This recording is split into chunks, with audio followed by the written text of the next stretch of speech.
विस्तार केलेला आहे आणि काय विषय आहे नेमका?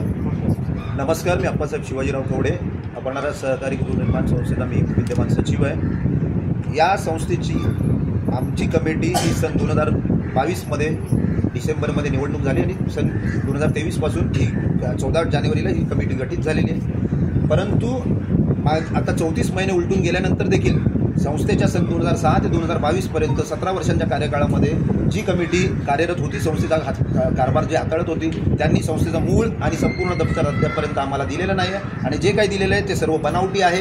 तरी याच्यामध्ये याचं अवलोकन केलं असता याच्यामध्ये त्यांच्या 17 वर्षांच्या कार्यकाळामध्ये अंदाजे 16 ते 17 करोड रुपयांचा आर्थिक व्यवहार संस्थेमध्ये झालेला आहे। परंतु या ज्या गोष्टी TDR विकलेला असो, लिफ्ट अपग्रेडेशनचं काम असो, ओसी बद्दलचं असो, याच्यामध्ये अनेक लाखो रुपयांच्या अनियमितता दिसून येतात।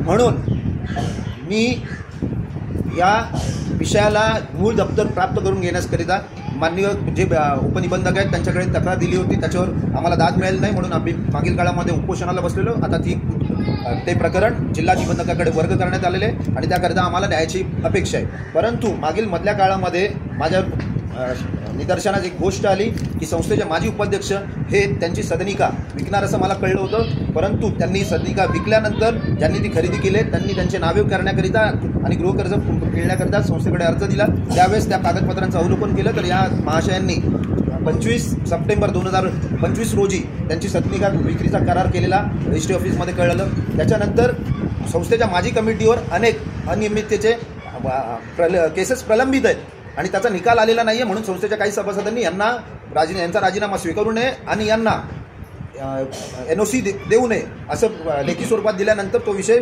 मासिक सभेमध्ये पटलावर घेऊन त्याच्यावर ठराव करून मी कायदेशीर सल्ला मिळेपर्यंत आणि संबंधित खात्यांकडून मार्गदर्शन मिळेपर्यंत आपणास ही NOC देण्यास असमर्थ आहे असेल त्यांना लेखी कळवल्यानंतर देखील त्यांनी माझ्या नावे पोलीस ठाणे आणि उपनिबंधक यांच्याकडे खोटी तक्रार दिली।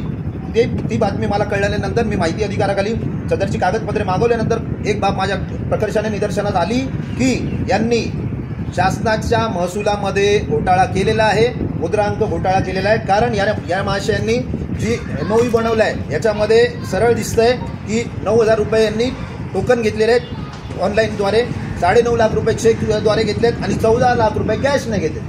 याच्या MOUमध्ये दाखवण्यात आलेली आहे सदनिकेची किंमत 49 लाख रुपये आणि जे रजिस्ट्री मूळता केलेली आहे दुय्यम सहनिबंधक कार्यालयामध्ये ठाणे वर्ग 2 त्याच्यामध्ये त्या सदनिकेचा विक्री करार हा 35 लाख रुपयांमध्ये झाल्याचं दर्शवलं आहे। म्हणजेच ही 14 लाख रुपयांचा जो कॅशमध्ये घेतलेला आहे, नियमाप्रमाणे 50,000 रुपयांच्या वरती कॅश स्वरूपामध्ये व्यवहार कुठलाही होत नाही। परंतु ही 14 लाखांची जी कॅश घेतलेली आहे हा काळा पैसा यांची मोडस ऑपरेंडी नेमकी काय आहे आर्थिक गुन्ह्यामध्ये हे निदर्शनास आल्यावर माझा ठाम विश्वास झालेला आहे की संस्थेच्या मूळ कारभारांमध्ये जे अनियमितता दिसून येते त्याच्यामध्ये नक्कीच भ्रष्टाचार झालाय।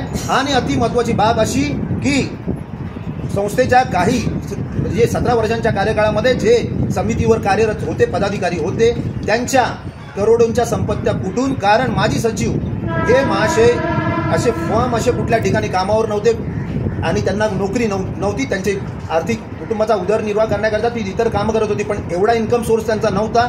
तर तशी आणि माजी उपाध्यक्ष हे फायर ब्रिगेडमध्ये फक्त ड्रायव्हर या पदावर होते आणि आता निवृत्त झालेले आहेत। तर त्यांच्या एवढ्या प्रॉपर्ट्या कुठे, कारण एक मेट्रोपॉलिटन सिटीमध्ये सामान्य गरीब माणूस जर आपल्या कुटुंबाकरिता आपल्या गरजा भागवण्याकरिता एक घर घ्यायचं स्वप्न बघतो तर ते घर घेण्याकरिता त्याला कर्ज काढावं लागतं आणि त्या कर्जाची परतफेड करेपर्यंत एका घरासाठी काढलेल्या कर्जाची परतफेड करेपर्यंत त्याचं पूर्ण आयुष्य खर्ची लागतं।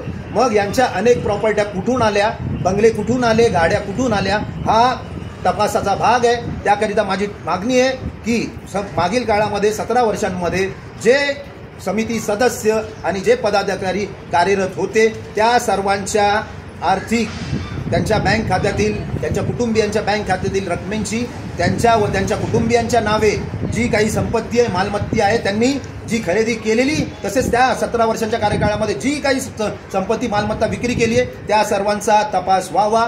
याकरिता माझी ठाम मागणी आहे की आर्थिक गुन्हे शाखेकडे याचा तपास देण्यात यावा आणि याची पूर्ण चौकशी होण्यात यावी व संस्थेच्या सभासदांच्या मेहनतीच्या कष्टाच्या पैशाचा उल्लेख जो विवरण आहे ते त्यांच्या समोर येऊन त्यांना न्याय मिळावा। धन्यवाद।